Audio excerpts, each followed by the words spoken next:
तो फिल्म के स्टार्टिंग में हम एक लेडी को देखते हैं जिसका नाम अडेला है। अडेला मिरर के सामने बैठकर सज रही थी। तभी उसका पति सोएड रजात वहां आता है। अडेला कहती है कि देखो तुम्हारी वाइफ कितनी सुंदर है। सोएड रजात कहता है हाँ सुंदर तो है ही, और फिर अगले ही पल उसका गला काट देता है। फिर अगले सीन में हम देखते हैं कि अडेला अभी मरी नहीं है। जब उसकी आंखें खुलती हैं तो वह खुद को एक अजीब जगह पर बंधी पाती है। वहां सोएड रजात भी एक उस्ताद के साथ खड़ा है और साथ में उस्ताद के कुछ लोग भी होते हैं। अडेला कहती है कि डार्लिंग ये तुम क्या कर रहे हो, मैं तुम्हारी पत्नी अडेला हूँ। तभी सोएड रजात रिवील करता है कि उसकी पत्नी अडेला पहले ही मर चुकी है और वह अडेला नहीं बल्कि लंपीर डिमन है। इसके बाद वह उसे आग लगा देता है। लंपीर कहता है कि तुम मूर्ख, तुम मुझे खत्म नहीं कर सकते। मैं और मेरी सुंदरता अमर है। मैं अपनी सुंदरता से कुछ भी हासिल कर सकता हूँ, इंसानों की सोल को भी। तभी वहां खड़े लोग उस्ताद और सोएड रजात के ऊपर ही अटैक कर देते हैं और दोनों को स्टैब करके खत्म कर देते हैं। और लंपीर यह देखकर जोर जोर से हंस रहा था। दरअसल उसने पहले से ही उस्ताद के लोगों को पजेस कर लिया था। अब यह सब कुछ वेंडी नाम की एक लड़की अपने नाइटमेयर में देख रही थी।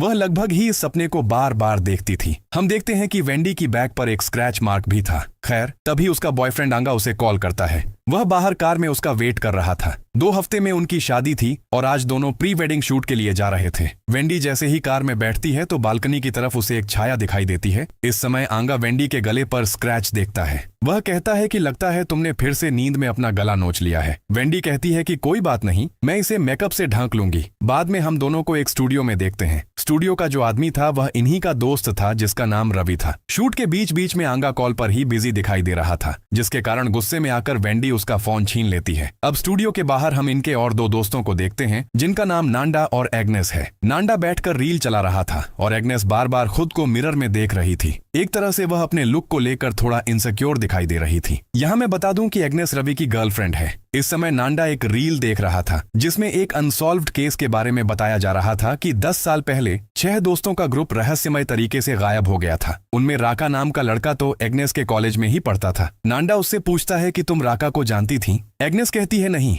मेरी उससे खास कोई बात नहीं होती थी। तभी इसके बीच में रवि और बाकी सब शूट खत्म करके बाहर चले आते हैं और फोटो देखना शुरू करते हैं। लेकिन आंगा को इसकी भी फुर्सत नहीं थी। उसका फिर से एक कॉल आता है और वह वहां से चला जाता है। वेंडी यहाँ एक्सप्लेन करती है कि शादी से पहले आंगा अपने सारे काम खत्म कर देना चाहता है ताकि फ्री होकर वह शादी पर फोकस कर सके। तब तक शादी के सारे अरेंजमेंट मैं अकेले मैनेज कर रही हूँ। तभी नांडा राका के केस का जिक्र करता है कि जानते हो वह लोग अभी भी मिसिंग हैं। वेंडी कहती है कि आई होप वे मिल जाए। एग्नेस कहती है यार इस बात को 10 साल हो गए हैं, लॉजिकली वे अभी तक मर चुके होंगे। फिर इस सब के बाद वेंडी शूटिंग की ड्रेस वापस देने जाती है जो उसने अपनी एक फ्रेंड लारास के स्टोर से ही बोरो की थी। जब वेंडी वॉशरूम के लिए जाती है तो अंधेरे में स्टैच्यू के बीच में वह एक लंबे बालों वाली एंटिटी को देखती है जो उसे अपने पास बुला रही थी। तभी इसके बीच में एक लड़की आकर लाइट ऑन कर देती है और वह एंटिटी वहां से गायब हो जाती है। इस चीज से वेंडी थोड़ी डिस्टर्ब हो जाती है। वापस आते समय वह लारास को चिंतित देखती है, लेकिन उसके पूछने पर वह उसे कुछ नहीं बताती है और वहां से चली जाती है। इसके बाद वहां काम करने वाली लड़की लारास को बताती है कि वेंडी की ड्रेस साफ करते समय मुझे इसके ऊपर बहुत सफेद बाल मिले हैं। वेंडी तो अभी भी यंग है, फिर भी उसके इतने बाल झड़ रहे हैं और सफेद भी हो रहे हैं। ये बहुत अजीब है। इधर वेंडी आंगा को बताती है कि कुछ दिनों से मेरे साथ अजीब हो रहा है। ऐसा लग रहा है जैसे कोई मेरा पीछा कर रहा है। उसके लंबे सफेद बाल,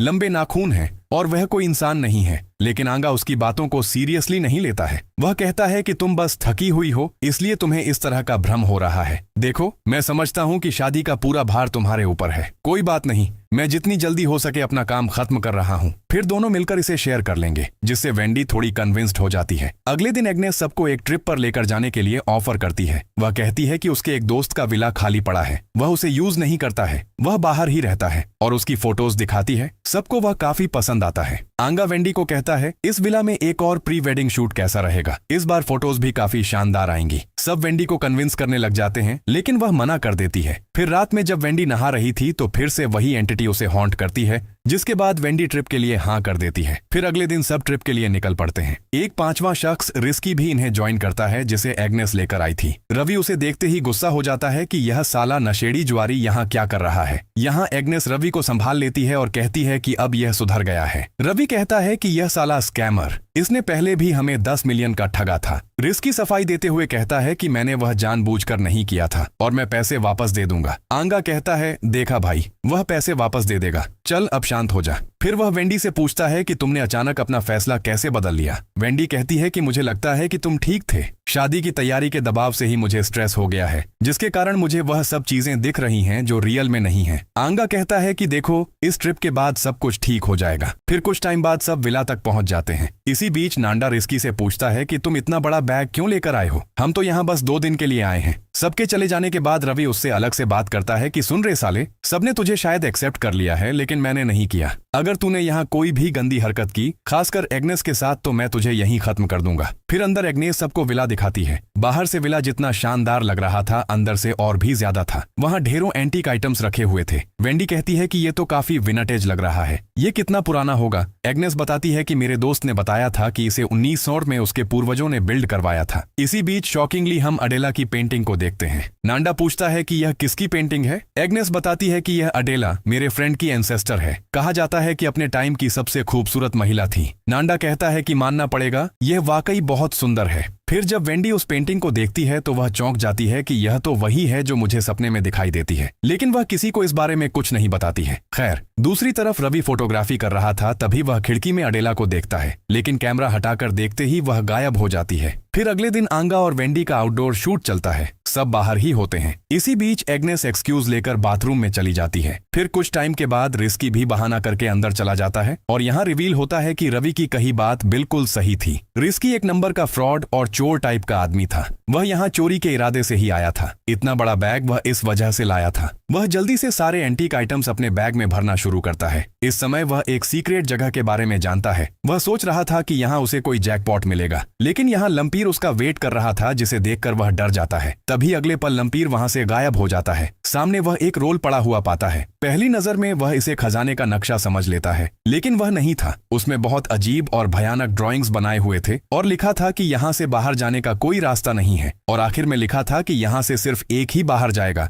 बाकी सबको वह खा जाएगा। तभी अगले पल लंपीर उसे हॉन्ट करता है और वह डरकर वहां से भाग जाता है। इधर बाहर अचानक बारिश होनी शुरू होती है, तो सब पैकअप करके अंदर चले आते हैं। तभी रिस्की घबराकर इनसे टकराता है और उन्हें सब कुछ बताता है कि यहाँ कुछ गड़बड़ है, हमें अभी के अभी यहाँ से निकल जाना चाहिए। लेकिन किसी को उसकी बात समझ नहीं आती है। रवि कहता है कि साले, तूने माल वाल फूंका है क्या? फिर वह उसका बैग चेक करना शुरू करता है और अगले ही पल उसकी सच्चाई सामने आ जाती है कि यह तो यहाँ हाथ साफ कर रहा था। दूसरी तरफ नांडा बाथरूम जाता है तो वहाँ वह एग्नेस की डेड बॉडी पाता है, जो फांसी पर झूल रही थी। सब यह जानकर शॉक हो जाते हैं। रवि तो पूरी तरह से टूट जाता है। आंगा पुलिस को कॉल करना शुरू करता है, लेकिन अचानक सिग्नल चला जाता है। इसके बीच में रवि रिस्की पर ही चढ़ जाता है कि मैं जानता हूँ यह सब तूने ही किया है। एक बार तूने शराब के नशे में एग्नेस के साथ जोर जबरदस्ती की थी, और आज जब उसने तुझे चोरी करते हुए पकड़ लिया तो तूने उसे मार डाला। मैं तुझे मार डालूंगा, यह कहकर वह उसे मारना शुरू कर देता है। तभी बीच में आकर आंगा उन्हें समझाता है कि क्या हुआ, कैसे हुआ, अभी इस सब का टाइम नहीं है,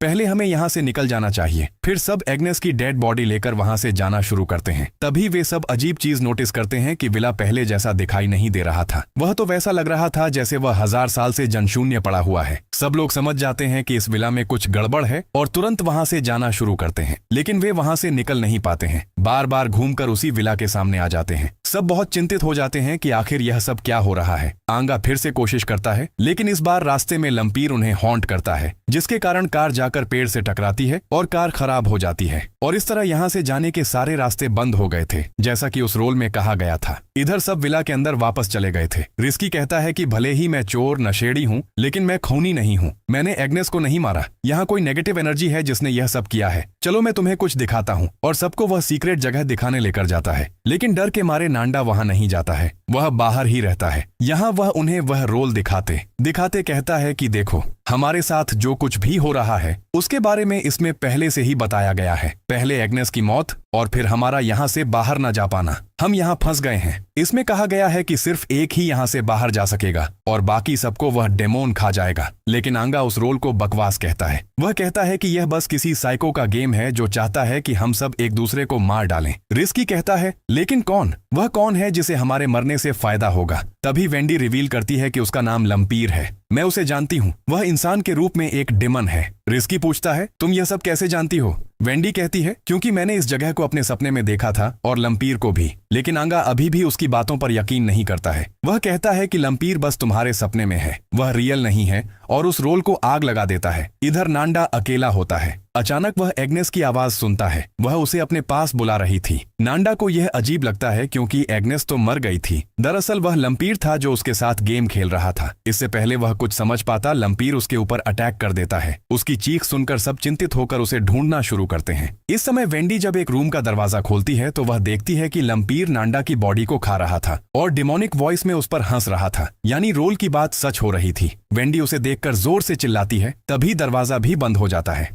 वेंडी की चीख सुनकर रिस्की उसे देखने आता है और फिर वह दरवाजा खोलता है, जहां वह नांडा की डेड बॉडी को देखता है। फिर बाकी सब भी यह देखकर जान जाते हैं कि नांडा को भी किसी ने मार डाला है। तभी नांडा की बॉडी अचानक से जिंदा होकर शून्य में फ्लोट करना शुरू करती है, जिसे दरअसल लंपीर ने पजेस्ट किया था। वह कहती है कि मैं तुम सबको नाखूनों से नोच कर खा जाऊंगी, और जोर जोर से हंसना शुरू करती है। फिर अगले पल वह फिर से बेजान होकर नीचे गिर जाती है। अब इससे सब बहुत डर जाते हैं और विला से बाहर जाना शुरू करते हैं, लेकिन वे विला से बाहर जा नहीं पाते हैं। वे यहीं पर ट्रैप हो जाते हैं। वेंडी बस बैठकर रो रही थी कि अब हम नहीं बचेंगे। आंगा उसे हिम्मत देता है कि आज अंधेरा है तो सुबह भी आएगी, देखो कल सुबह हम यहाँ से निकल जाएंगे। रिस्की उसकी बात सुनकर पागलों की तरह हंसना शुरू करता है और फिर उस पर चिल्लाना शुरू करता है कि इतना कुछ होने के बाद भी तुम समझ नहीं रहे हो कि यह सब रियल है। लंपीर रियल है और वह रोल भी। रवि कहता है कि अगर उस रोल में लिखी बात सही है तो इसका मतलब हमारे बीच में से एक ही यहाँ से बाहर जा सकेगा। आंगा उसका मकसद समझ जाता है और तुरंत गन निकालकर उसे पीछे रहने को कहता है। रवि पीछे तो हट जाता है, लेकिन चुपके से एक पत्थर अपनी जेब में रख लेता है। इसके बाद जब सब सो रहे थे तभी एग्नेस के रूम में लंपीर रिस्की को आवाज देता है और उसे सेड्यूस करके अपने साथ लेकर जाता है और फिर अचानक से उस पर अटैक करके उसे टब में डुबोना शुरू करता है। लेकिन फिर वह उसे बीच में ही छोड़कर चला जाता है, क्योंकि वह उसे मार नहीं रहा था बल्कि अपने शिकार के साथ खेल रहा था।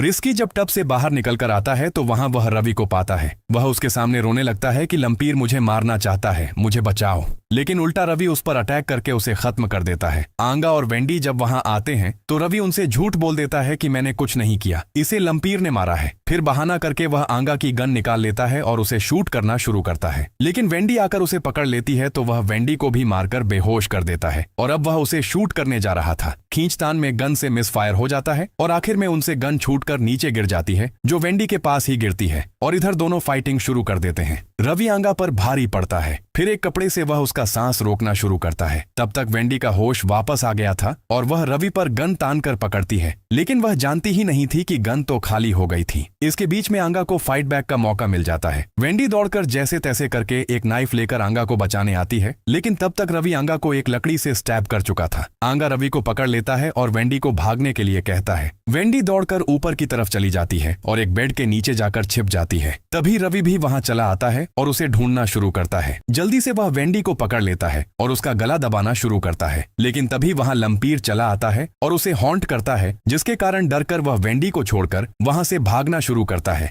और तभी आंगा उसे धप्पा कर देता है और उसी पत्थर से उसे पीट पीट कर खत्म कर देता है। इसके बाद वह जाकर वेंडी को संभालता है और उसे हिम्मत देता है कि बेबी डरो मत, हम यहाँ से जरूर बाहर निकलेंगे। लेकिन बेबी का ऐसा कोई प्लान नहीं था। उसी वजह से वह आंगा को स्टैब कर देती है। वह खंजर आंगा के दिल के आर पार हो गया था, जिसे उसने अपनी जान से भी ज्यादा प्यार किया था। वही बेबी उसकी जान ले लेती है। वेंडी कहती है, सॉरी बेबी, मैं तुम्हें मारना नहीं चाहती थी, लेकिन मैं भी मरना नहीं चाहती थी। वेंडी को लग रहा था कि अब वह यहाँ से बाहर निकल जाएगी, लेकिन तभी कहानी में ट्विस्ट आता है। उसके हाथ में एक फोटो आती है जो उन 6 मिसिंग लोगों की थी जो 10 साल पहले गायब हो गए थे। उस पोस्ट में 5 लोगों की फोटोज दिखाई गई थी। छठा पर्सन फोटो में नहीं था और न ही उसका नाम मेंशन किया गया था, और वह छठा पर्सन कोई और नहीं बल्कि एग्नेस ही थी। तभी दूसरी तरफ से एग्नेस जिंदा चलकर वहां आती है और अगले ही पल वह वेंडी पर अटैक कर देती है। वेंडी को जब होश आता है तो वह खुद को बंधी हुई पाती है। उसे समझने में देर नहीं लगती कि यह उसकी दोस्त एग्नेस नहीं बल्कि लंपीयर डिमन है। 10 साल पहले एग्नेस और उसके दोस्तों के साथ जो हुआ था वह सब इनके साथ रिपीट हुआ है। वेंडी कहती है कि मैं सब समझ गई हूँ। इस रिचुअल के लिए तुम्हें 6 लोग चाहिए थे, उसी वजह से तुमने रिस्की को भी हमारे साथ मिलाया था। आखिर तुम मुझसे क्या चाहती हो? लंपी लंपीर कहती है कि तुम जानती हो कि मैं क्या चाहती हूँ, तुम्हारी सुंदरता, तुम्हारी बॉडी। दरअसल शुरू से ही लंपीर का टारगेट वेंडी थी, इसलिए ही रवि जब वेंडी को मारने जा रहा था तब लंपीर ने आकर उसे बचा दिया था। अब वेंडी पूछती है कि स्क्रॉल के अनुसार तो एक इंसान बाहर जाने की बात थी।